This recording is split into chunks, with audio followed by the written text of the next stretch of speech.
ਸਤਿ ਸ਼੍ਰੀ ਅਕਾਲ। India plus USA ਦੇਖ ਰਹੇ ਸਭ ਦਰਸ਼ਕਾਂ ਦਾ ਮੈਂ ਮਨਪ੍ਰੀਤ ਕੌਰ ਸਵਾਗਤ ਕਰਦੀ ਹਾਂ। ਪੰਜਾਬ ਦੇ 900 ਤੋਂ ਵੱਧ ਵਿਦਿਆਰਥੀਆਂ ਦਾ ਯੂਕਰੇਨ 'ਚ ਫਸੇ ਹੋਣ ਦਾ ਖਦਸ਼ਾ। ਕੌਣ ਹੈ ਵਿਕਟਰ ਯਾਨੂਕੋਵਿਚ?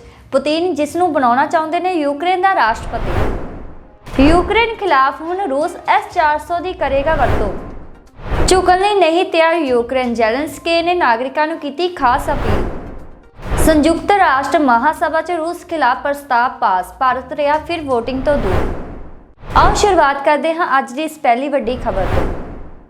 पंजाब के 900 तो वध विद्यार्थियों का यूक्रेन च फसे होने का खदशा। पंजाब सरकार नूं यूक्रेन च फसे 500 तो वध पंजाबी विद्यार्थियों की सूचना मिली है। इस दे आधार ते अंदाजा लगाया जा रहा है कि सूबे ने 900 तो वध विद्यार्थी पढ़ाई लिए यूक्रेन गए हुए हैं। सरकारी अधिकारियों ने कहा है कि इन्हां विद्यार्थियों की सुरक्षित वापसी लिए संबंधित जिला प्रशासन नाल सांझे कीते वेरवे केंद्र सरकार नूं भेज दिते गए हैं। ਜ਼ਿਲ੍ਹਿਆਂ ਦੇ ਡੀਸੀ ਅਤੇ ਐਸਪੀ ਦਫ਼ਤਰਾਂ ਵਿੱਚ ਪੁੱਜਣ ਵਾਲੇ ਵਿਦਿਆਰਥੀਆਂ ਦੇ ਪਰਿਵਾਰਾਂ ਤੋਂ ਪ੍ਰਾਪਤ ਜਾਣਕਾਰੀ ਦੇ ਆਧਾਰ ਤੇ ਜੋ ਡਾਟਾ ਤਿਆਰ ਕੀਤਾ ਗਿਆ ਹੈ ਉਸ ਨੂੰ ਕੰਟਰੋਲ ਰੂਮ ਵੱਲੋਂ ਤਿਆਰ ਕਰਕੇ ਕੇਂਦਰ ਸਰਕਾਰ ਨੂੰ ਭੇਜਿਆ ਜਾ ਰਿਹਾ ਹੈ। ਪ੍ਰਾਪਤ ਜਾਣਕਾਰੀ ਅਨੁਸਾਰ ਹੁਣ ਤੱਕ ਕਪੂਰਥਲਾ ਜ਼ਿਲ੍ਹੇ ਦੇ 27, ਜਲੰਧਰ ਦੇ 53, ਫਰੀਦਕੋਟ ਦੇ 12, ਨਵਾਂ ਸ਼ਹਿਰ ਦੇ 28 ਤੇ ਲੁਧਿਆਣਾ ਦੇ 38 ਵਿਦਿਆਰਥੀ ਯੂਕਰੇਨ ਵਿੱਚ ਫਸੇ ਹੋਣ ਦੀ ਸੂਚਨਾ ਹੈ। ਜਦਕਿ ਵਿਦਿਆਰਥੀਆਂ ਦੇ ਰਿਸ਼ਤੇਦਾਰਾਂ ਵੱਲੋਂ ਕੰਟਰੋਲ ਰੂਮ ਨਾਲ ਸੰਪਰਕ ਕਰਨ ਦੀ ਕਾਰਵਾਈ ਜਾਰੀ ਹੈ। ਦੂਜੇ ਪਾਸੇ ਯੂਕਰੇਨ ਤੋਂ ਪਰਤੀ ਇੱਕ ਵਿਦਿਆਰਥੀ ਨੇ ਉੱਥੇ ਫਸੇ ਜ਼ਿਲ੍ਹੇ ਦੇ 52 ਵਿਦਿਆਰਥੀਆਂ ਦੀ ਸੂਚੀ ਅੰਮ੍ਰਿਤਸਰ ਦੇ ਡੀਸੀ ਨੂੰ ਸੌਂਪ ਦਿੱਤੀ ਹੈ। ਕਾਂਗਰਸ ਦੇ ਸੰਸਦ ਮੈਂਬਰ ਮਨੀਸ਼ ਤਿਵਾੜੀ ਨੇ ਪ੍ਰਧਾਨ ਮੰਤਰੀ ਨੂੰ ਪੱਤਰ ਲਿਖਿਆ ਹੈ ਕਿ ਸੋਸ਼ਲ ਮੀਡੀਆ ਤੇ ਵਿਦਿਆਰਥੀਆਂ ਦੇ ਦਿਲ ਦਹਿਲਾਨ ਦੇਣ ਵਾਲੀਆਂ ਵੀਡੀਓ ਸਾਹਮਣੇ ਆ ਰਹੀਆਂ ਹਨ। ਯੂਕਰੇਨ ਤੇ ਪੋਲੈਂਡ ਦੇ ਸਰਹੱਦ ਤੇ ਸਾਡੇ ਬੱਚਿਆਂ ਨਾਲ ਬਹੁਤ ਮਾੜਾ ਸਲੂਕ ਕੀਤਾ ਜਾ ਰਿਹਾ ਹੈ। ਮੈਂ ਜਾਣਦਾ ਹਾਂ ਕਿ ਇਹ ਮੁਸ਼ਕਲ ਸਮਾਂ ਹੈ, ਪਰ ਸਾਡੇ ਹਜ਼ਾਰਾਂ ਬੱਚੇ ਅਜੇ ਵੀ ਯੂਕਰੇਨ ਵਿੱਚ ਵੱਖ-ਵੱਖ ਹਿੱਸਿਆਂ ਵਿੱਚ ਫਸੇ ਹੋਏ ਹਨ। ਬੱਚਿਆਂ ਕੋਲੋਂ ਆਵਾਜਾਈ ਦਾ ਕੋਈ ਸਾਧਨ ਨਹੀਂ ਹੈ ਅਤੇ ਉਹ ਕਈ ਦਿਨਾਂ ਤੋਂ ਭੁੱਖੇ ਪਿਆਸੇ ਵੀ ਹਨ। ਯੂਕਰੇਨ ਅਤੇ ਰੂਸ ਵਿਚਾਲੇ ਚੱਲ ਰਹੀ ਜੰਗ ਕਾਰਨ 100 ਤੋਂ ਵੱਧ ਭਾਰਤੀ ਵਿਦਿਆਰਥੀ ਯੂਕਰੇਨ ਦੇ ਖਾਰਕਿਵ ਸ਼ਹਿਰ ਦੇ ਇੱਕ ਮੈਟਰੋ ਸਟੇਸ਼ਨ ਤੇ 5 ਦਿਨਾਂ ਤੋਂ ਫਸੇ ਹੋਏ ਹਨ। ਮੰਗਲਵਾਰ ਨੂੰ ਦੇਰ ਰਾਤ ਵਿਦਿਆਰਥੀਆਂ ਨੂੰ ਉੱਥੋਂ ਕੱਢ ਲਿਆ ਗਿਆ ਹੈ। ਸਾਰੇ ਬੁੱਧਵਾਰ ਰਾਤ 8 ਵਜੇ ਹੰਗਰੀ ਦੀ ਸਰਹੱਦ ਤੇ ਪਹੁੰਚ ਜਾਣਗੇ। ਸਾਰੇ ਵਿਦਿਆਰਥੀ ਸੁਰੱਖਿਅਤ ਹਨ, ਪਰ ਸਾਰੇ ਘਬਰਾਏ ਹੋਏ ਹਨ। ਜਦੋਂ ਤੱਕ ਇਹ ਸਾਰੇ ਆਪਣੇ ਘਰ ਨਹੀਂ ਪਹੁੰਚ ਜਾਂਦੇ ਉਦੋਂ ਤੱਕ ਮਾਪਿਆਂ ਵਿੱਚ ਚਿੰਤਾ ਬਣੀ ਰਹੇਗੀ। Do you have any problem staying here right now? So nice that you are being kept in hotel and well looked after. But there will be certain shortcomings, certain difficulties. I'm sure you will bear with that because this is not a normal time. To evacuate such large numbers of students as soon as possible requires high level of intervention. So the Prime Minister desired that the senior ministers should themselves go and lead the delegation. What I'm doing is trying to get you to Delhi as soon as possible. So this evening one group will be going. Almost all. Yeah, and then we are getting many more from Ukraine. So I have come here only to ensure that you are staying as comfortable here at this point of time. No problem. And I'll be visiting some. ਕੌਣ ਹੈ Victor ਯਾਨੂਕੋਵਿਚ? Putin ਜਿਸ ਨੂੰ ਬਣਾਉਣਾ ਚਾਹੁੰਦੇ ਨੇ Ukraine ਦਾ ਰਾਸ਼ਟਰਪਤੀ। Ukraine ਵਿੱਚ ਲਗਾਤਾਰ ਹੋ ਰਹੇ ਹਮਲਿਆਂ ਵਿੱਚ ਰੂਸ ਦੇ ਰਾਸ਼ਟਰਪਤੀ ਵਲਾਦੀਮੀਰ ਪੁਤਿਨ ਨੇ ਯੂਕਰੇਨੀ ਨੇਤਾ ਵਿਕਟਰ ਫੈਦੋਰੋਵਿਚ ਯਾਨੂਕੋਵਿਚ ਨੂੰ ਯੂਕਰੇਨ ਦਾ ਅਗਲਾ ਰਾਸ਼ਟਰਪਤੀ ਬਣਾਉਣ ਦਾ ਪ੍ਰਸਤਾਵ ਰੱਖਿਆ ਹੈ। ਯਾਨੂਕੋਵਿਚ ਇਸ ਸਮੇਂ ਬੇਲਾਰੂਸ ਦੀ ਰਾਜਧਾਨੀ ਮਿੰਸਕ ਵਿੱਚ ਹਨ। ਪੁਤਿਨ ਯੂਕਰੇਨ ਰਾਸ਼ਟਰਪਤੀ ਵਲਾਦੀਮੀਰ ਜ਼ੈਲੈਂਸਕੀ ਦੀ ਸਰਕਾਰ ਨੂੰ ਹਟਾ ਕੇ ਇੱਥੇ ਕਠਪੁਤਲੀ ਸਰਕਾਰ ਬਣਾਉਣਾ ਚਾਹੁੰਦੇ ਹਨ। ਯਾਨੂਕੋਵਿਚ ਨੂੰ ਰੂਸ ਦਾ ਸਮਰਥਕ ਮੰਨਿਆ ਜਾਂਦਾ ਹੈ। ਉਹ ਯੂਕਰੇਨ ਦੇ ਸਾਬਕਾ ਰਾਸ਼ਟਰਪਤੀ ਰਹਿ ਚੁੱਕੇ ਹਨ। ਫਰਵਰੀ 2010 ਦੀਆਂ ਆਮ ਚੋਣਾਂ ਵਿੱਚ ਉਹਨਾਂ ਨੂੰ ਯੂਕਰੇਨ ਦਾ ਰਾਸ਼ਟਰਪਤੀ ਚੁਣਿਆ ਗਿਆ ਸੀ। ਨਵੰਬਰ 2013 ਵਿੱਚ ਯਾਨੂਕੋਵਿਚ ਨੇ ਯੂਰਪੀਅਨ ਯੂਨੀਅਨ ਨਾਲ ਸਮਝੌਤੇ ਤੇ ਸਿਗਨੇਚਰ ਕਰਨ ਤੋਂ ਪਿੱਛੇ ਹਟ ਗਏ ਸਨ, ਜਿਸ ਤੋਂ ਬਾਅਦ ਸਾਲ 2014 ਵਿੱਚ ਉਹਨਾਂ ਨੂੰ ਯੂਰੋਮੇਡਨ ਰਿਵੈਲੂਏਸ਼ਨ ਵਿੱਚ ਅਹੁਦੇ ਤੋਂ ਹਟਾ ਦਿੱਤਾ ਗਿਆ। ਵਿਕਟਰ ਯੂਕਰੇਨ ਦੇ ਚੌਥੇ ਰਾਸ਼ਟਰਪਤੀ ਰਹਿ ਚੁੱਕੇ ਹਨ। 1987 ਤੋਂ 2002 ਵਿੱਚ ਡੋਨਸਟੇਕ ਦੇ ਗਵਰਨਰ ਦੇ 3 ਸਾਲ ਦੇ ਪ੍ਰਧਾਨ ਮੰਤਰੀ ਵੀ ਰਹੇ ਹਨ। 2010 ਵਿੱਚ ਰਾਸ਼ਟਰਪਤੀ ਬਣੇ। 2013 ਵਿੱਚ ਯੂਰਪੀਅਨ ਯੂਨੀਅਨ ਨਾਲ ਸਮਝੌਤੇ ਤੋਂ ਇਨਕਾਰ ਕੀਤਾ। ਇਸੇ ਕਾਰਨ 2014 ਵਿੱਚ ਕੁਰਸੀ ਚਲੀ ਗਈ। ਯਾਨੂਕੋਵਿਚ ਦੇ ਚੋਣ ਵਿੱਚ ਧੋਖਾਦੇਹੀ ਕਰਨ ਅਤੇ ਵੋਟਰਾਂ ਨੂੰ ਧਮਕਾਉਣ ਦੇ ਦੋਸ਼ ਵੀ ਲੱਗਦੇ ਰਹੇ ਹਨ। ਇਸ ਤੋਂ ਬਾਅਦ ਉਨ੍ਹਾਂ ਖਿਲਾਫ ਵਿਰੋਧ ਪ੍ਰਦਰਸ਼ਨ ਹੋਏ। 2014 ਵਿੱਚ ਯੂਕਰੇਨ ਗ੍ਰਹਿ ਯੁੱਧ ਦੀ ਕਗਾਰ ਤੇ ਪਹੁੰਚ ਚੁੱਕਾ ਸੀ। ਪੁਲਿਸ ਨੇ ਪ੍ਰਦਰਸ਼ਨਕਾਰੀਆਂ ਦੀਆਂ ਝੜਪਾਂ ਨਾਲ ਕਈ ਲੋਕਾਂ ਦੀ ਮੌਤ ਹੋ ਗਈ। 22 ਫਰਵਰੀ 2014 ਨੂੰ ਯੂਕਰੇਨ ਸੰਸਦ ਨੇ ਯਾਨੂਕੋਵਿਚ ਨੂੰ ਅਹੁਦੇ ਤੋਂ ਹਟਾਉਣ ਲਈ ਵੋਟ ਕੀਤਾ। ਯੂਕਰੇਨ ਖਿਲਾਫ ਹੁਣ ਰੂਸ S-400 ਦੀ ਕਰੇਗਾ ਵਰਤੋਂ। ਰੂਸ ਤੇ ਯੂਕਰੇਨ ਵਿਚਾਲੇ ਜੰਗ ਇੱਕ ਹਫ਼ਤੇ ਤੋਂ ਵੱਧ ਸਮਾਂ ਹੋ ਗਿਆ ਹੈ। ਯੂਕਰੇਨ ਰੂਸ ਦੇ ਹਮਲੇ ਦਾ ਮੂੰਹ ਤੋੜ ਜਵਾਬ ਦੇ ਰਿਹਾ ਹੈ। ਵਲਾਦੀਮੀਰ ਪੁਤਿਨ ਦੇ ਦੇਸ਼ ਦੇ ਸਾਹਮਣੇ ਯੂਕਰੇਨ ਆਸਾਨੀ ਨਾਲ ਹਾਰ ਨਹੀਂ ਮੰਨਦਾ। ਯੂਕਰੇਨ ਦੇ ਜਵਾਬ ਨੂੰ ਦੇਖਦੇ ਹੋਏ ਰੂਸ ਹੁਣ ਜੰਗ 'ਚ S-400 anti aircraft missile system ਦੀ ਵਰਤੋਂ ਕਰ ਸਕਦਾ ਹੈ। ਇਸ ਦੇ ਲਈ ਰੂਸ 'ਚ ਅਭਿਆਸ ਚੱਲ ਰਿਹਾ ਹੈ। ਜਾਣਕਾਰੀ ਮੁਤਾਬਿਕ ਇਹ ਅਭਿਆਸ ਨੋਵੋਸਿਬਿਰਸਕ ਖੇਤਰ 'ਚ ਚੱਲ ਰਿਹਾ ਹੈ। ਦੱਸਦੀ ਕਿ S-400 ਮਿਜ਼ਾਈਲ ਸਿਸਟਮ ਉਹ ਹਥਿਆਰ ਹੈ ਜੋ ਭਾਰਤ ਕੋਲ ਵੀ ਹੈ। ਉਸਨੇ ਇਸ ਨੂੰ ਰੂਸ ਤੋਂ ਹੀ ਖਰੀਦਿਆ ਸੀ। S-400 ਇੱਕ ਲੰਬੀ ਦੂਰੀ ਦੀ ਸਤ੍ਹਾ ਤੋਂ ਹਵਾ ਮਿਜ਼ਾਈਲ ਪ੍ਰਣਾਲੀ ਹੈ ਜੋ ਰੂਸ ਦੇ ਅਲਮਾਜ਼ ਐਂਟੀ ਵੱਲੋਂ ਵਿਕਸਿਤ ਕੀਤੀ ਗਈ ਸੀ। ਇਸ ਵਿੱਚ ਸਟੀਲਥ ਲੜਾਕੂ ਜਹਾਜ਼, ਬੰਬਾਰ, ਕਰੂਜ਼ ਅਤੇ ਬੈਲਿਸਟਿਕ ਮਿਜ਼ਾਈਲਾਂ ਅਤੇ ਇੱਥੋਂ ਤੱਕ ਕਿ ਮਾਨਵ ਰਹਿਤ ਹਵਾਈ ਵਾਹਨਾਂ ਸਮੇਤ ਕਈ ਹਵਾਈ ਟੀਚਿਆਂ ਨੂੰ ਨਿਸ਼ਾਨਾ ਬਣਾਉਣ ਦੀ ਸਮਰੱਥਾ ਹੈ। S-400 ਮਿਜ਼ਾਈਲ ਸਿਸਟਮ ਵਿੱਚ 4 ਵੱਖ-ਵੱਖ ਤਰ੍ਹਾਂ ਦੀਆਂ ਮਿਜ਼ਾਈਲਾਂ ਸ਼ਾਮਿਲ ਹਨ ਜੋ 400 ਕਿਲੋਮੀਟਰ ਦੀ ਰੇਂਜ ਤੱਕ ਦੇ ਟੀਚਿਆਂ ਨੂੰ ਮਾਰ ਸਕਦੀਆਂ ਹਨ। ਇਸ ਵਿੱਚ 2 ਵੱਖਰੇ ਰਾਡਾਰ ਸਿਸਟਮ ਵੀ ਹਨ ਜੋ 600 ਕਿਲੋਮੀਟਰ ਦੀ ਰੇਂਜ ਤੱਕ ਦੇ ਹਵਾਈ ਟੀਚਿਆਂ ਦਾ ਪਤਾ ਲਗਾ ਸਕਦੇ ਹਨ ਤੇ ਨਾਲ ਹੀ 80 ਹਵਾਈ ਟੀਚਿਆਂ ਨੂੰ ਮਾਰ ਸਕਦੇ ਹਨ। ਝੁਕਣ ਲਈ ਨਹੀਂ ਤਿਆਰ ਯੂਕਰੇਨ, ਜ਼ੈਲੈਂਸਕੀ ਨੇ ਨਾਗਰਿਕਾਂ ਨੂੰ ਕੀਤੀ ਖਾਸ ਅਪੀਲ। ਯੂਕਰੇਨ ਦੇ ਰਾਸ਼ਟਰਪਤੀ ਵਲੋਦੀਮੀਰ ਜ਼ੈਲੈਂਸਕੀ ਨੇ ਇੱਕ ਵੀਡੀਓ ਸੰਦੇਸ਼ ਵਿੱਚ ਆਪਣੇ ਦੇਸ਼ ਦੇ ਨਾਗਰਿਕਾਂ ਨੂੰ ਰੂਸ ਵਿਰੁੱਧ ਲੜਾਈ ਜਾਰੀ ਰੱਖਣ ਦੀ ਅਪੀਲ ਕੀਤੀ ਹੈ। ਕੀਵ ਤੇ ਰੂਸ ਦਾ ਹਮਲਾ 8ਵੇਂ ਦਿਨ ਵੀ ਜਾਰੀ ਹੈ। ਬੁੱਧਵਾਰ ਦੇਰ ਰਾਤ ਫੇਸਬੁੱਕ ਤੇ ਪੋਸਟ ਕੀਤੀ ਗਈ ਇੱਕ ਵੀਡੀਓ ਵਿੱਚ ਯੂਕਰੇਨ ਦੇ ਰਾਸ਼ਟਰਪਤੀ ਵਲੋਦੀਮੀਰ ਜ਼ੈਲੈਂਸਕੀ ਨੇ ਕਿਹਾ ਹੈ ਕਿ ਹਰ ਕਬਜ਼ਾ ਕਰਨ ਵਾਲੇ ਨੂੰ ਪਤਾ ਹੋਣਾ ਚਾਹੀਦਾ ਹੈ ਕਿ ਉਹਨਾਂ ਨੂੰ ਯੂਕਰੇਨੀਆਂ ਤੇ ਹਮਲੇ ਦਾ ਜਵਾਬ ਮਿਲੇਗਾ। ਅਸੀਂ ਇੱਕ ਅਜਿਹੇ ਦੇਸ਼ ਤੋਂ ਆਉਂਦੇ ਹਾਂ ਜਿਸ ਨੇ ਇੱਕ ਹਫ਼ਤੇ ਵਿੱਚ ਦੁਸ਼ਮਣ ਦੀਆਂ ਯੋਜਨਾਵਾਂ ਨੂੰ ਤਬਾਹ ਕਰ ਦਿੱਤਾ। Бідні українці, сильні і добрі, але добрі не для ворога. Ми народ, який за тиждень зламав плани ворога.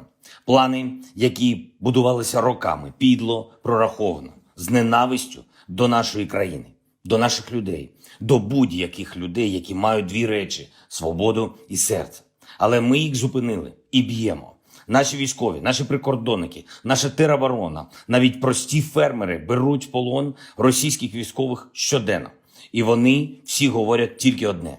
Вони не знають, для чого вони тут. Незважаючи на те, що їх у десятки разів більше, моральний стан ворога постійно погіршується. Все більше окупантів втікають назад у Росію. Від нас, від вас, від усіх, хто виганяє ворога джавелінами, стугнами, гарматами, танками, літаками, гвинтокрилами, усім, що стріляє. Але українці б'ють ворога і без зброї.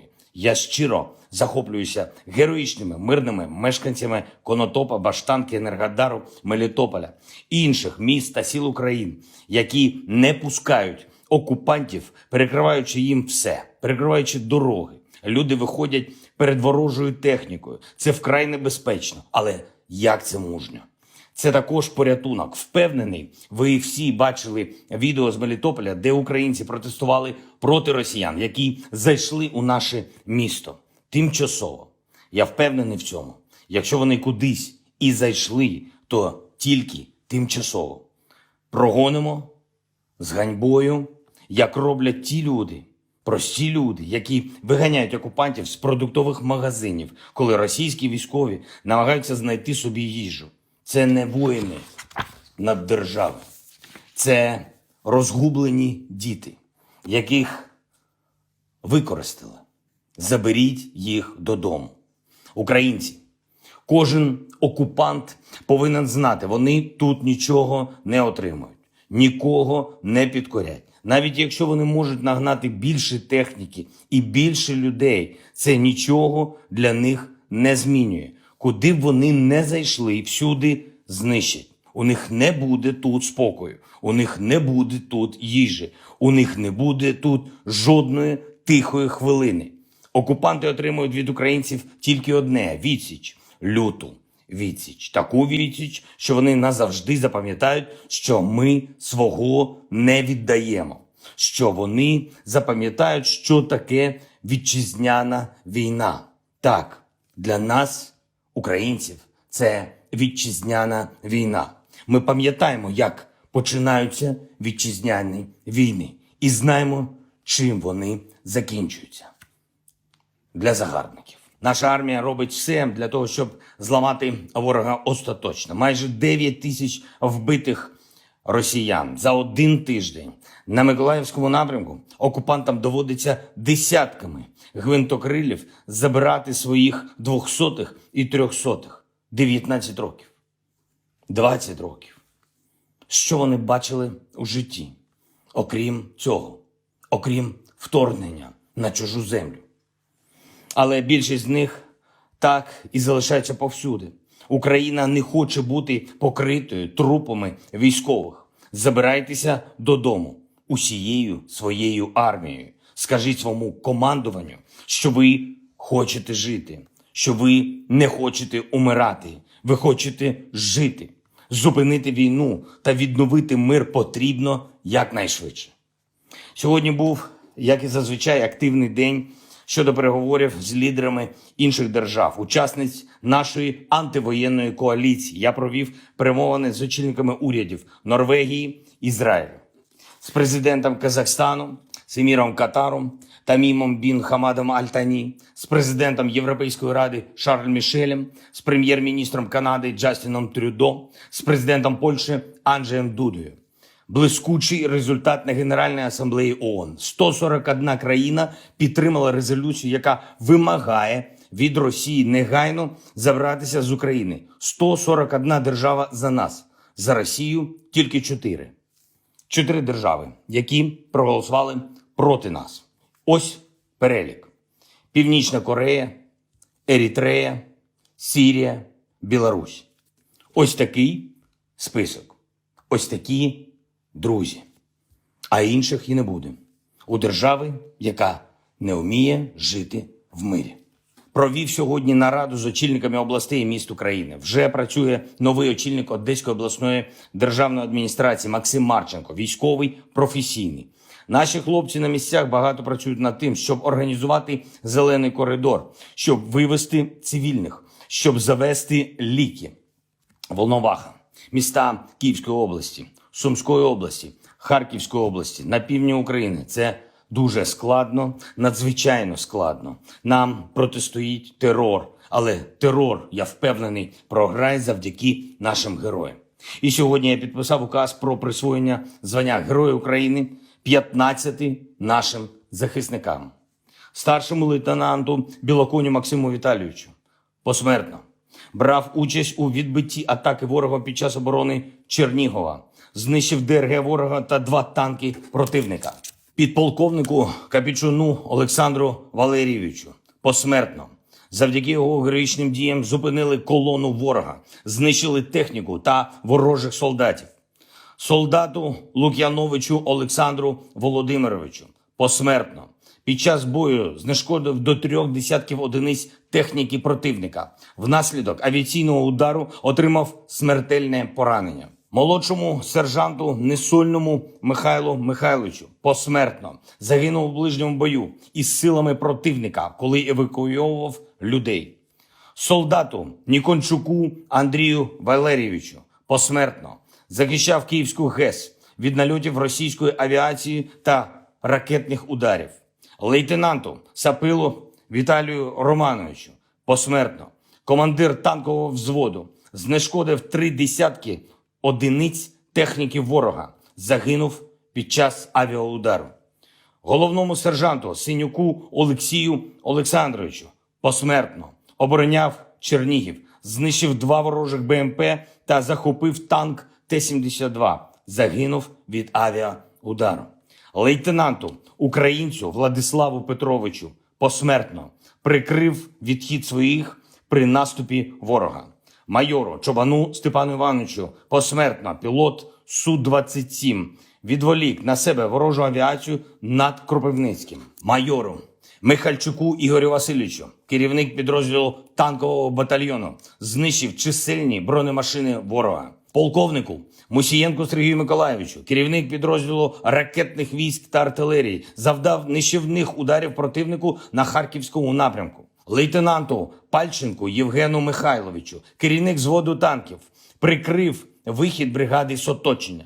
Майору Прокопенку Владиславу Юрійовичу, керівник танкового батальйону, вивів особий склад і техніку з оточення без втрат. підполковнику Федосенку Павлу Юрійовичу, керівник підрозділу 92-ї бригади, за ефективну оборону Харкова, старшому лейтенанту Чавалаху Дмитру Петровичу за героїчну участь в обороні Херсонської області. Всі 40 мільйонів, як ці 15 ਗੇਰੋਇਵ ਸਲਾਵਾ ਉਕਰਾਈਨ।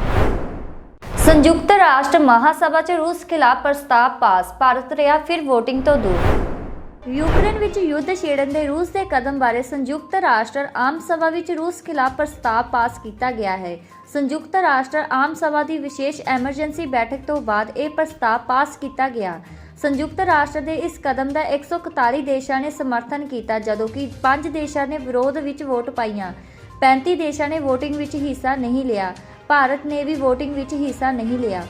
We felt loss of life of each man in Ukraine is true tragedy. The Republic of Serbia is committed to observing principles of territorial integrity and political independence of states as one of the basic principles of international law based on UN Charter and Final Act from Helsinki from 1975, which guarantees the right of states to inviolability of borders, just like it is committed to preservation of sovereignty and integrity of its own territory. The Republic of Serbia, likewise, advocating respect for territorial integrity of other sovereign nations, and regardless of not agreeing with all formulation state in resolution, will vote in favor of resolution. I am obliged to point to PP 13 and remind that the first attack against a sovereign state on the soil of Europe after the Second World War took place not so long ago, in 1999, when 19 countries attacked, at that time, Federal Republic of Yugoslavia, primarily Republic of Serbia, when there was no appropriate reaction of such distinguished institution to this flagrant violation of UN Charter, despite the fact they still suffer from consequence of severe violation of fundamental principles of international law by others. Serbia is not giving up these principles even today. The Republic of Serbia will continue to advocate termination of conflicts, expecting that the parties will invest additional efforts into reaching diplomatic solution and creating conditions for peace throughout dialogue. Serbia will provide all kind humanitarian aid to endangered Ukrainian citizens while remaining committed to peace and consistent respect for international law. Thank you. I thank the distinguished representative of Serbia, and now I give the floor to the distinguished representative of Syrian Arab Republic.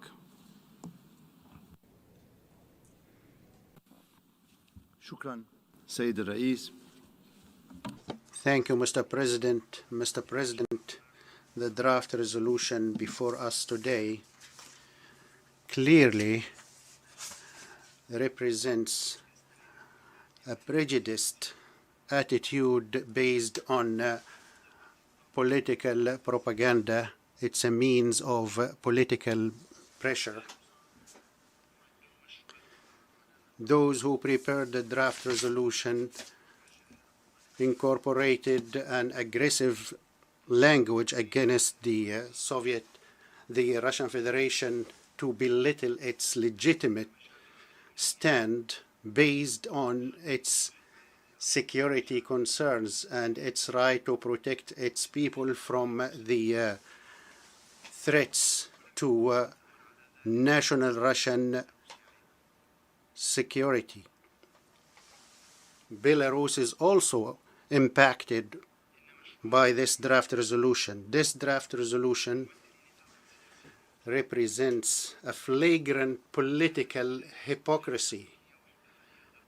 Had the US and its Western allies been serious in de-escalating the situation, they would have fulfilled the promises they undertook 3 decades ago, not to expand EU and transform Ukraine to into a continuous threat to the Russian Federation, and they should have pressured Ukraine to abide by Minsk and to stop the violations against the civilians in Donbass, let alone those countries' eagerness to supply Ukraine with heavy weaponry and missiles, encouraging volunteers to fight in Ukraine.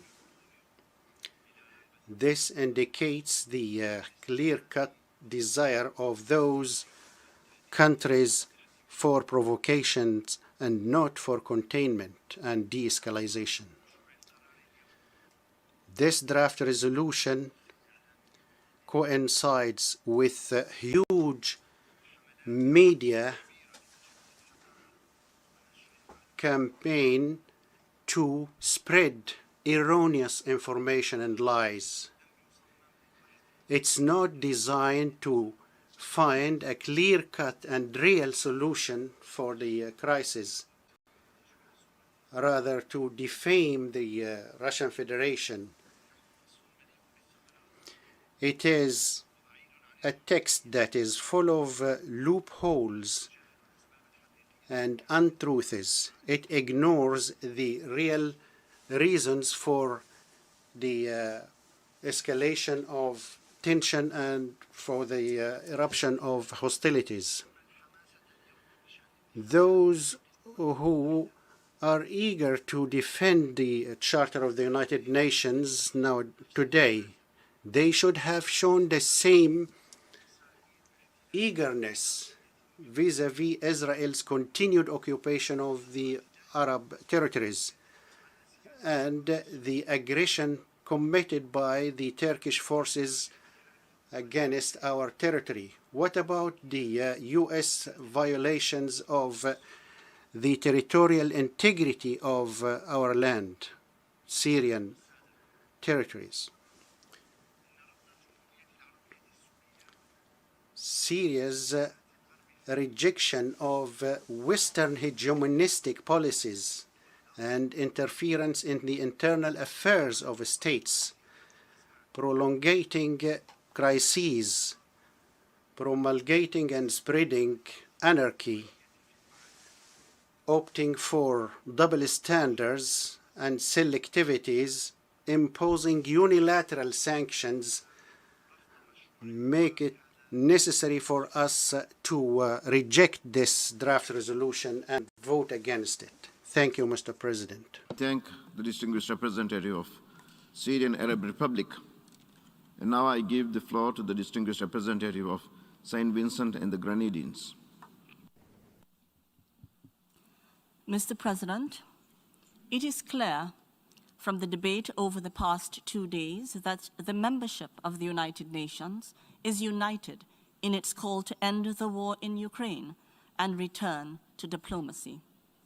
St. Vincent and the Grenadines wishes to offer an explanation of its vote on the draft resolution before us today. Mr. President, St. Vincent and the Grenadines will vote in favor of the draft resolution. We will vote in accordance with our steadfast commitment to upholding the purposes and principles of the United Nations Charter, which form the core of multilateralism and gave birth to our United Nations 76 years ago. It bears repeating, Mr. President, that these principles underscore respect for sovereignty, political independence, and territorial integrity of states and enjoin member states to refrain from the threat or the use of force in the conduct of their international relations. Our support for the draft resolution is rooted in our conviction that the strict adherence to international law, including international humanitarian and human rights law, and the principles of peace, dialogue, and compromise for the preservation of humanity is not optional. As a small island developing state, full compliance with the bedrock principles of international law remains an existential issue. We take the floor again, Mr. President, to repeat our call for these principles to be applied consistently and upheld as universal truths, instead of selective, uneven, and unpredictable tools to further great power ambition anywhere and by anyone. Historically, and in recent times, we have witnessed the naked hypocrisy, double standards, and cynical misapplication of international law, which we have condemned. Today, we strongly emphasize that our august assembly should apply the fundamental principles of our charter impartially, irrespective of the size, economic, and military power of the principles involved. Mr. President, in the midst of prevailing global challenges, such as the climate crisis and the COVID-19 pandemic, we simply cannot afford another conflict. War does not manage grievances. St. Vincent and the Grenadines, therefore, calls for an immediate ceasefire to avert further bloodshed, human suffering, and a global catastrophe, and to engage in peaceful dialogue to find a solution to this war post-haste. Today, we must unite for peace. Thank you, and peace profound to all. I thank the distinguished representative of St. Vincent and the Grenadines. We have heard the last speaker in explanations of vote before the vote. Before proceeding to take a decision on draft resolution A/ES-11/L1, I wish to address the question concerning the majority required for the adoption of the draft resolution. In light of Article 18, paragraph 2 and 3 of the Charter of the United Nations, is there any objection to taking action on draft resolution A/ES-11/L1 by a two-thirds majority of the members present and voting? I see no objection. The two-thirds majority of members present and voting is therefore required for the adoption of draft resolution A/ES-11/L1. The Assembly will now take a decision on draft resolution A/ES-11/L1 entitled Aggression Against Ukraine. For your information, the draft resolution has closed for e-sponsorship. I now give the floor to the representative of the Secretariat. Mr. President, I should like to announce that since the submission of the draft resolution, and in addition to delegations listed on the L document, the following countries have also become the co-sponsors of A/ES-11/L11, Barbados and Cambodia. If any other country wish to co-sponsor A/ES-11/L1, please signify by pressing the microphone button now.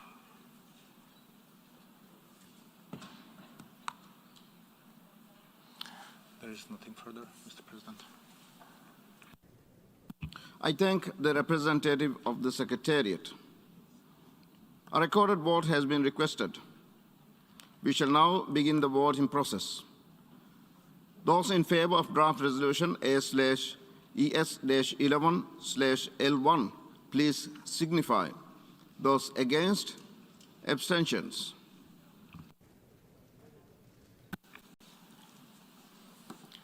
The General Assembly is now voting on draft resolution A/ES-11/L1 entitled Aggression Against Ukraine. Will all delegations confirm that their votes are accurately reflected on the screen?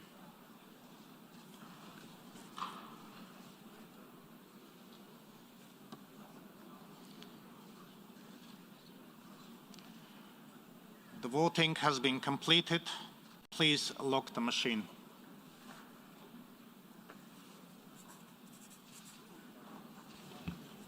The result of the vote is as follows.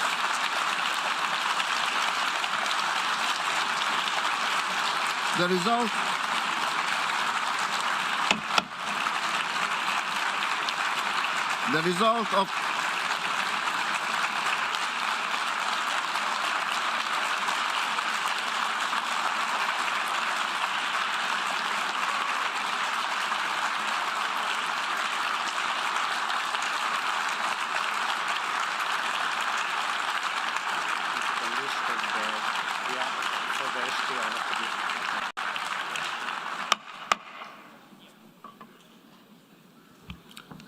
The result of the vote is as follows.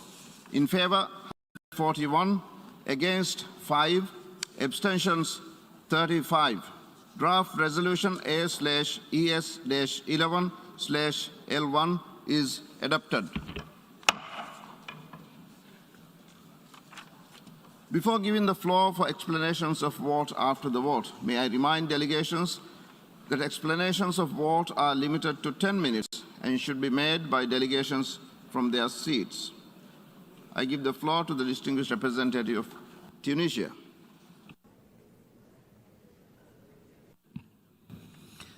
شكرا سيد الرئيس.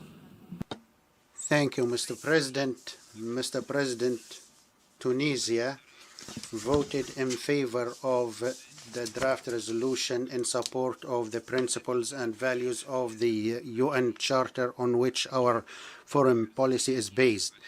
We would like to emphasize that the crisis must be settled by peaceful means, which is the ideal solution to prevent further aggravation of the situation and further human tragedy. The world witnessed so many grueling wars destructive to peace and security and the life of people. Our experience indicates that military options cannot solve any crisis. Dialogue and negotiations can settle all differences and finding compromises. The current crisis in Ukraine comes at a time the world was getting out of COVID-19 and prepare itself for a new stage based on solidarity, cooperation, and effective engagement in multilateral action and achieving our common agenda. We believe that the world cannot undertake or cannot burden itself by further crises. We encouraged the engagement of the parties in peaceful negotiations, and we urged the international community to intensify efforts to obligate these parties to resort to negotiations in a manner to cease hostilities and to prepare the way for finding permanent solution. Given the fact that international peace and security are a whole, Tunisia calls for dealing with all just questions in one standard so that peoples can regain their legitimate rights in accordance with international legitimacy to build a more stable, more peaceful world. Thank you, Mr. President. I thank the distinguished representative of Tunisia, and now I give the floor to the distinguished representative of Rwanda. Thank you, Mr. President, for giving me the floor. Mr. President, Rwanda takes the floor to explain its position on the vote we just cast. Rwanda voted in favor of this resolution to firmly support that sovereignty, independence, and interior integrity of any country must be respected. We supported this resolution to reaffirm our commitment to the Charter of the United Nations. Mr. President, military escalation should cease immediately and go for peaceful settlement of the crisis. The Russian Federation and Ukraine have the key to resolve this conflict. The external intervention will only worsen the situation. Mr. President, we fully support international efforts to de-escalate the war, including the efforts of the Secretary General in solving the crisis. We urge all concerned parties to demonstrate calm and seek a solution to the conflict through dialogue to ensure that civilians do not continue to pay the heaviest price. A lasting solution, Mr. President, will only be achieved through dialogue by both parties, taking into account the concerns of both sides. The current war does not guarantee that it will bring peace. Instead, it's likely to generate subsequent crises and human suffering. Rwanda also expresses serious concern with the extent of humanitarian devastation and peace and security challenges caused by the conflict. We are also concerned by the reports that Africans are being racially segregated and denied safe exit and admission to neighboring countries. We call on all those who are involved to allow unhindered evacuation without looking at the color of origin of anyone. Mr. President, the founding principles of the United Nations Charter is to live peacefully with each other, uphold the sovereignty and territorial integrity of states while considering the security interests of other countries. Diplomatic options present the better solution to the sustainable peace. We call for open dialogue and negotiations in good faith. Finally, Mr. President, Rwanda calls for a sincere commitment to the United Nations Charter and international order. The ongoing crisis poses a severe threat to international peace and security. We encourage concerned parties to give a chance to peace.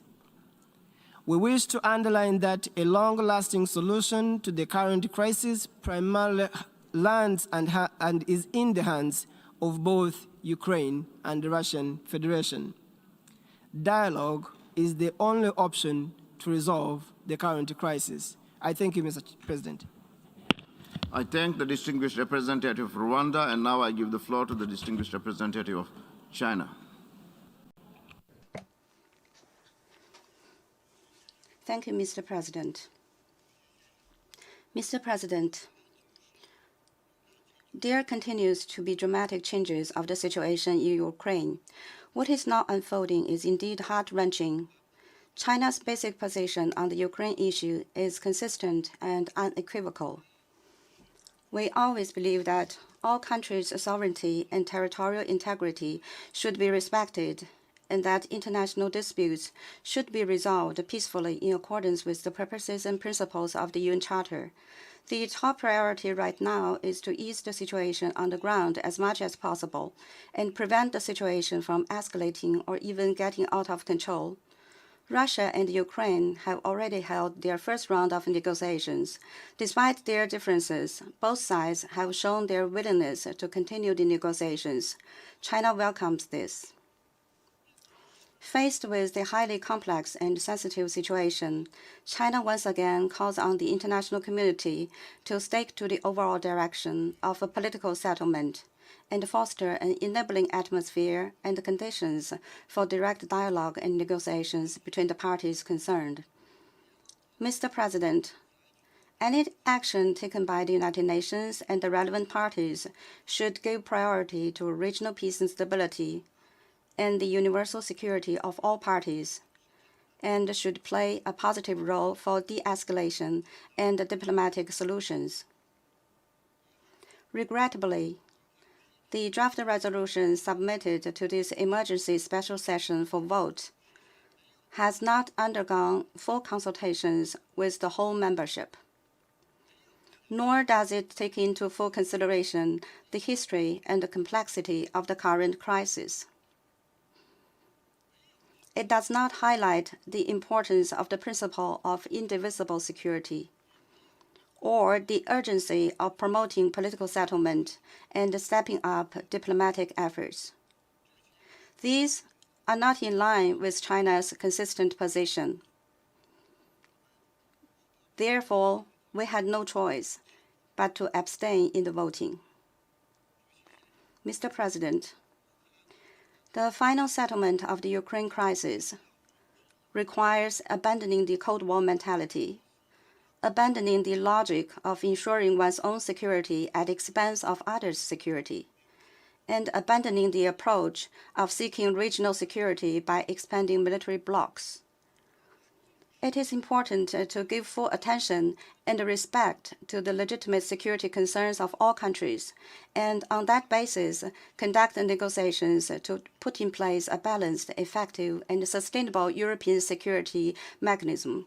Blindly exerting pressure and imposing sanctions and creating division and confrontation will only further complicate the situation, result in a rapid spillover of the negative impact of the crisis, and affect even more countries. We call on the international community to take a responsible approach, promote the relevant parties to immediately return to the track of political settlement, and seek a comprehensive solution to the Ukraine issue through dialogue and consultation.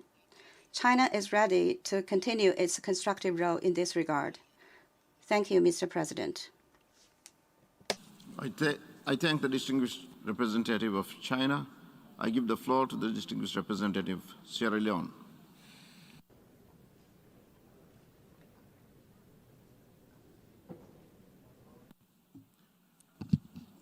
Mr. President, Secretary General, Excellencies, the delegation of Sierra Leone has requested for the floor to explain its position on the agenda item and vote on the resolution.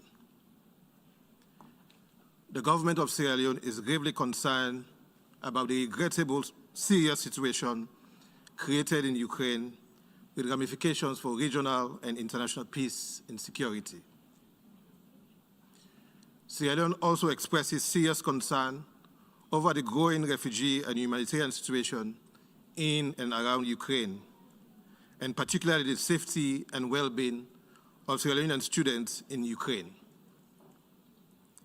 In appreciating efforts to provide the necessary safety and refuge, it is important for all those fleeing the conflict to be treated equally and with dignity, without discrimination, whether on the basis of race or status. A blanket denial is not the answer, nor representative of the values we seek to protect. Mr. President, Sierra Leone voted in favor of the resolution based on our fundamental belief in the sanctity of the United Nations Charter, its principles, and the purposes of the organization. Our vote today is not a selective application of our fundamental belief in the principles of sovereign equality of all UN member states, the territorial integrity or political independence of member states, non-interference, and the peaceful settlement of dispute. Our vote today is not to absolve the actions and inactions of the United Nations, particularly in addressing peace and security questions in Africa. While we believe that the United Nations must be consistent in the application of its charter and in pursuit of its purposes, resorting to the threat or use of force and the violation of the territorial integrity of any member state inconsistent with the charter must be rejected. Sierra Leone accordingly calls for the full respect of the national sovereignty and territorial integrity of Ukraine within its internationally recognized borders. We also call for the immediate cessation of hostilities, and in this regard, we welcome the commencement of ceasefire talks, and we urge for the continuation of the talks in a meaningful way. Finally, we also urge for good faith diplomatic efforts to resolve the conflict. I thank you. I thank the distinguished representative of Sierra Leone, and now I give the floor to the distinguished representative of Thailand. Mr. President, Thailand has carefully considered the draft and voted in support of the resolution because of the overriding importance that Thailand attaches to the principles enshrined in the United Nations Charter and those of international law, in particular, respect for sovereignty, territorial integrity, and the non-use of force against states. Our support of the resolution also underlines our deep concerns for the plight of affected civilians and the humanitarian consequences of the hostilities and violence in the area. In this regard, we call on all parties to fully comply with their obligations under international humanitarian law. We are also concerned with the potential longer-term consequences on the rules-based international order and renew our call towards peace and for all parties to enhance dialogue through various means to truly realize a peaceful settlement of the situation. Thank you. I thank the distinguished representative of Thailand, and now I give the floor to the distinguished representative of Brazil.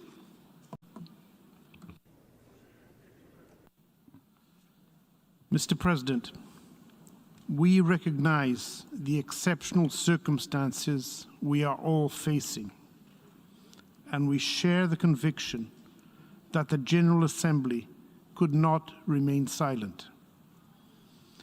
The resolution adopted this morning conveys a message, and Brazil has added its voice to that of other members. The adoption of this resolution by the General Assembly shows the unwavering commitment of the international community to upholding the core principles upon which the UN is built. We are appreciative of the attention given in different paragraphs of the text to the critical need to monitor and alleviate the humanitarian situation on the ground. We also welcome the text for urging the parties to the conflict to fully respect international humanitarian law, to guarantee the safety of civilians, as well as of humanitarian and medical personnel, and to facilitate unhindered access of humanitarian assistance to those in need. The resolution as adopted, however, does not go far enough in underscoring that the cessation of hostilities is only a first step to achieve peace. Sustainable peace needs additional steps. In this respect, it is regrettable that the supportive role of the United Nations, that the United Nations can and should play, has been left by the wayside in the eagerness to point fingers. Yes, the resolution is a call for peace by the international community, but peace requires more than the silence of guns and the withdrawal of troops. The path to peace requires comprehensive work on the security concerns of the parties. The only precondition should be an immediate ceasefire. Mr. President, the resolution cannot be seen as permissive towards the indiscriminate application of sanctions and the deployment of arms. These initiatives are not conducive to the proper resumption of a constructive diplomatic dialogue and risk further escalating tensions with unpredictable consequences to the region and beyond. We also have concerns about preambular paragraph 15. It is not constructive at this moment fraught with danger in this particular resolution to comment on military measures adopted by any specific nuclear power, be it the Russian Federation or the members of NATO. Once effective negotiations do get started, all the parties must show true flexibility and spirit of compromise. Lasting solutions can only be achieved at the negotiating table through committed dialogue. Brazil continues to urge all actors to de-escalate and to renew efforts in favor of a negotiated diplomatic agreement between Ukraine and Russia that contributes to the establishment of the security and the stability of the region. We stand ready to resolutely work in favor of peace in the discussions in this Assembly, in the Security Council, and in other fora. I thank you, Mr. President. I thank the distinguished representative of Brazil. I give the floor to the distinguished representative of the United Arab Emirates. Thank you, Mr. President. This emergency special session comes as the conflict in Ukraine has reached a dangerous inflection point. The international community is alarmed by developments on the ground, and this is the clear message of today's resounding vote. The humanitarian situation is worsening by the day. We have seen reports of rapidly growing civilian casualties and massive displacement, the extent of which Europe has not experienced in decades. The UAE is deeply concerned by these developments. Our collective responsibility must, however, be towards exhausting all efforts and using all diplomatic channels to prevent a further deterioration of the humanitarian situation. We remain firm in that belief more than ever before. Yesterday, the UAE pledged $5 million in response to the UN's humanitarian flash appeal. We know that in the days, weeks, and months ahead, more must be done. The credibility of this organization, born out of the ashes of World War II, rests on its universal representation and its effectiveness in applying the principles that we all uphold.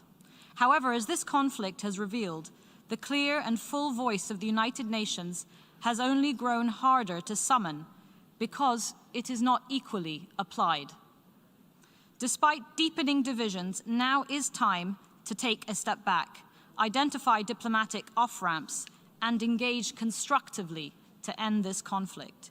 It is also a time to summon our reserves of wisdom and experience to guide the way forward. Global solidarity means doing more than focusing on conflicts in some parts of the world while ignoring others. We need to shift our mindset from conflict management to conflict resolution. Our collective security depends on it. Let this crisis be the wake-up call. The future of this organization may rest on that.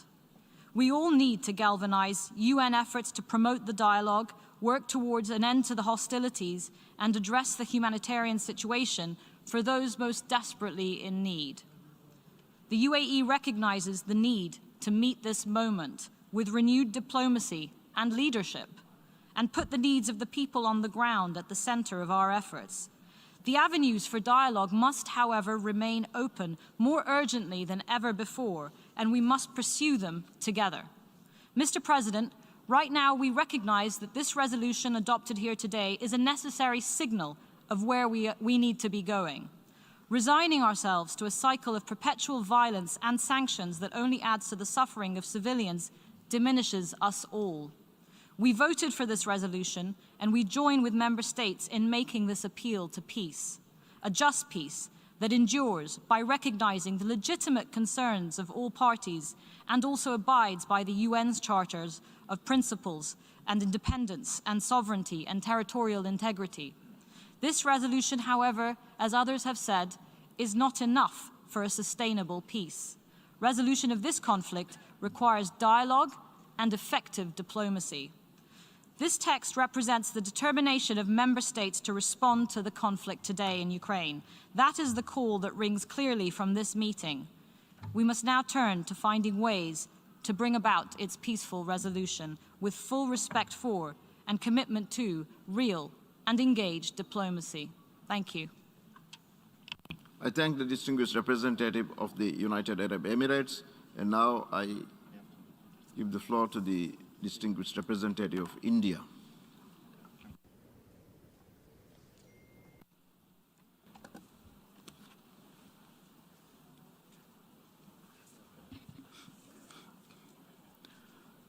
Thank you, Mr. President.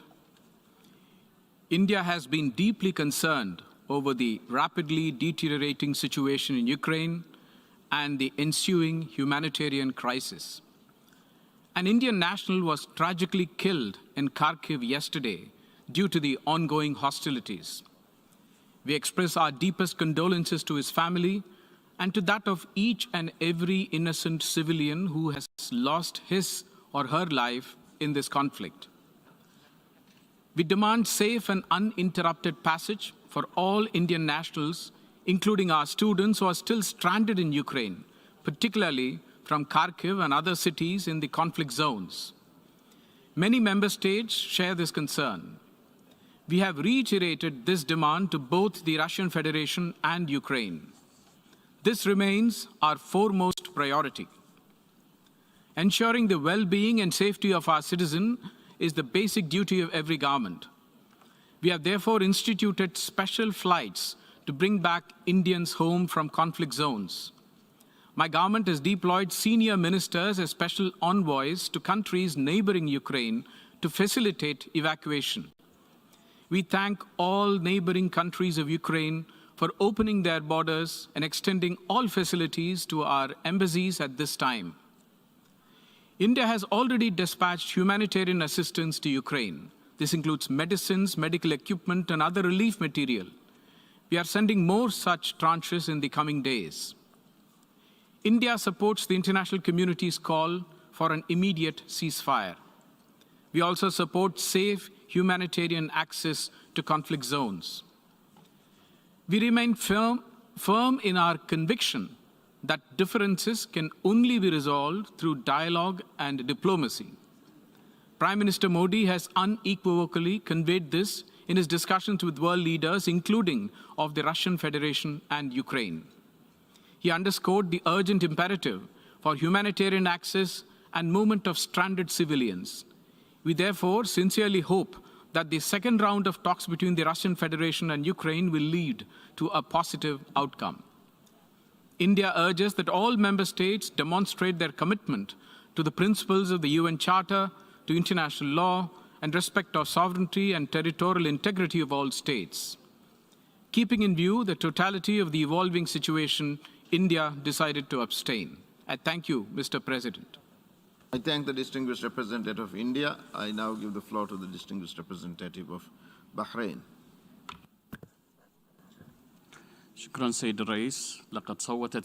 Thank you, President. We voted in favour of the draft resolution A/ES/11/L1 based on our strong conviction of the importance of the principles of the UN Charter, particularly the principles of good neighbourliness and peaceful resolution of conflicts, but also the principle of respect for the independence and territorial integrity of all countries. The Kingdom of Bahrain underscores its support for all efforts that seek to end hostilities and for dialogue to resume and use all diplomatic means necessary to achieve peace. Thank you, President. I thank the distinguished representative of Bahrain, and now I give the floor to the distinguished representative of Eritrea.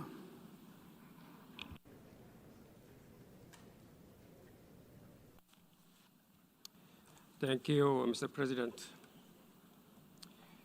Eritrea is taking the floor in explanation of vote after the vote on the draft resolution A/ES-11/L1.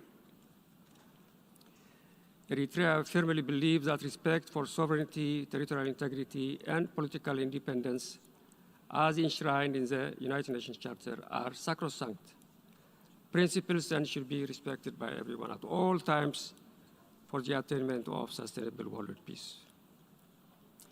Eritrea's vote is demonstration of its uncompromising stand for peace.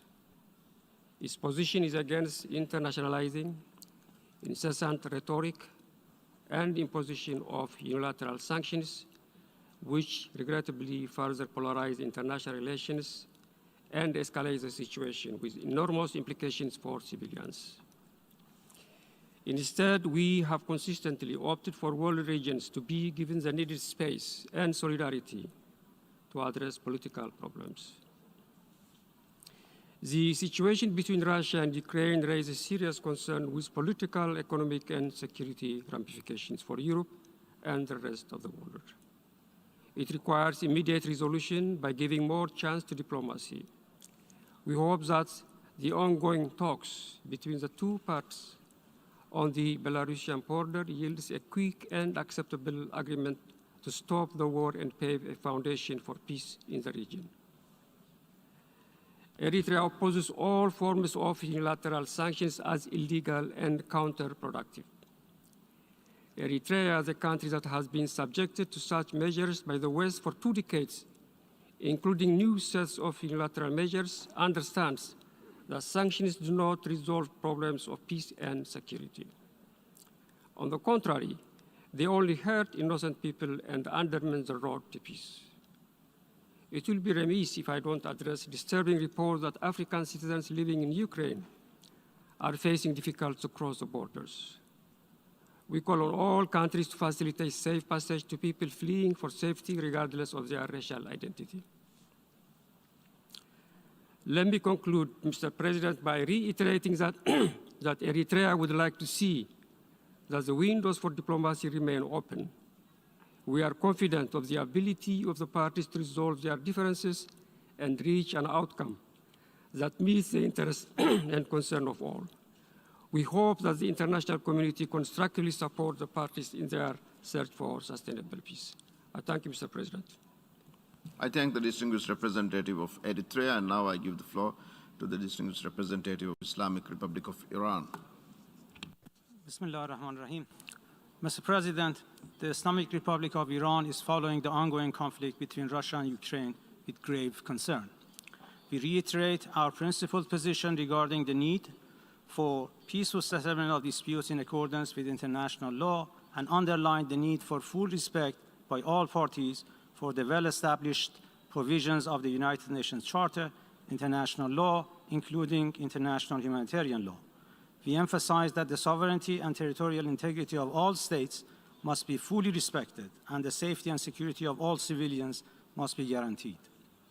In order to find long-term and sustainable solutions to such crises, it is necessary to address their root causes.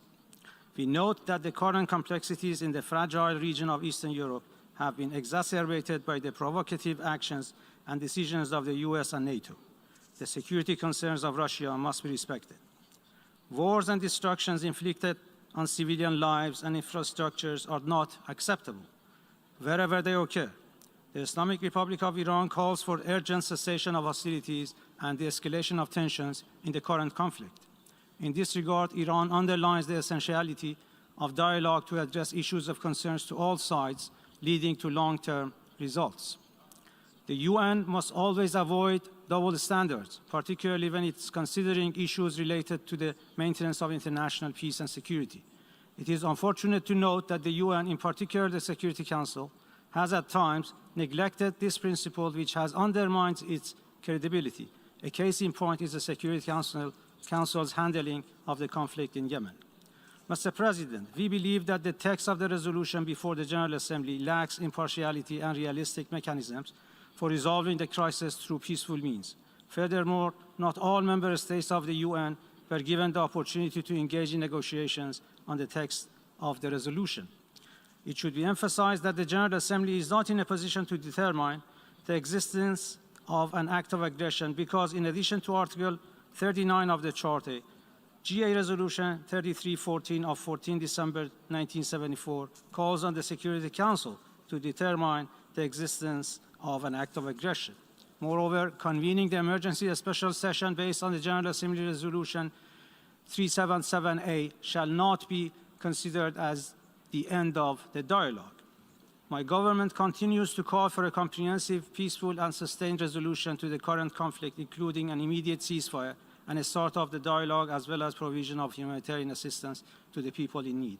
For the above-mentioned reasons, my delegation abstained from voting on the resolution. I thank you, Mr. President. I thank the distinguished representative of the Islamic Republic of Iran, and now I give the floor to the distinguished representative of Egypt. Thank you, Mr. President. Egypt would like to reiterate the following points with regards to the draft resolution that has been adopted and for which we have voted positively out of our belief in the principles and values of international law and the goals of the UN Charter. First, finding a swift political settlement to end this crisis through dialogue and peaceful means and through an active diplomacy should be our common goal and should remain the goal of the whole international community when dealing in the current crisis.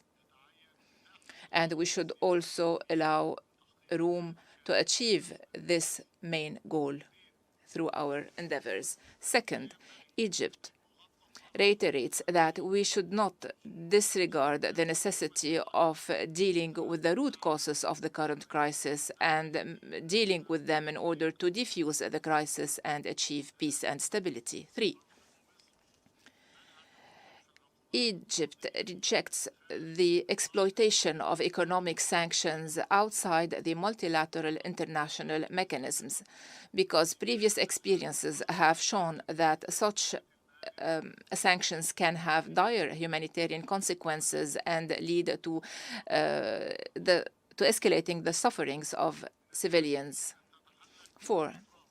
All parties should live up to their responsibilities and guarantee the flow of humanitarian assistance to all those in need without any form of discrimination, and they should also guarantee the free movement of the residents across the borders because we have had reports of discriminatory treatments in that regard. 5. Egypt warns of the economic and social consequences of the current crisis on the global economy. The global economy is still suffering the consequences of the pandemic, and the disruption in the supply chains and the international aviation is the best proof. 6. The effectiveness and credibility of the international multilateral mechanisms in facing the different crises and challenges depends on how we deal with all the international crises based on the same standards and criteria in line with the UN Charter and its objectives without consecrating the status quo and humanitarian sufferings for decades. And thank you. Thank the distinguished representative of Egypt, and now I give the floor to the distinguished representative of Algeria. Thank you, Mr. President. I would like to deliver the explanation of vote of my country, Algeria. في الوقت الذي يتابع فيه بلاد At a time when my country, Algeria, is closely following the development of the situation and the escalation in Ukraine, my delegation would like to emphasize once again that Algeria is committed to the principles and objectives of the United Nations. ਇਹ ਸਨ ਅੱਜ ਦੀਆਂ ਮੁੱਖ ਖਬਰਾਂ। ਮੈਨੂੰ ਮਨਪ੍ਰੀਤ ਕੌਰ ਨੂੰ ਦਿਓ ਇਜਾਜ਼ਤ ਤੇ ਹੋਰ ਵਧੇਰੇ ਖਬਰਾਂ ਲਈ ਜੁੜੇ ਰਹੋ ਇੰਡੀਆ+ USA ਦੇ ਨਾਲ।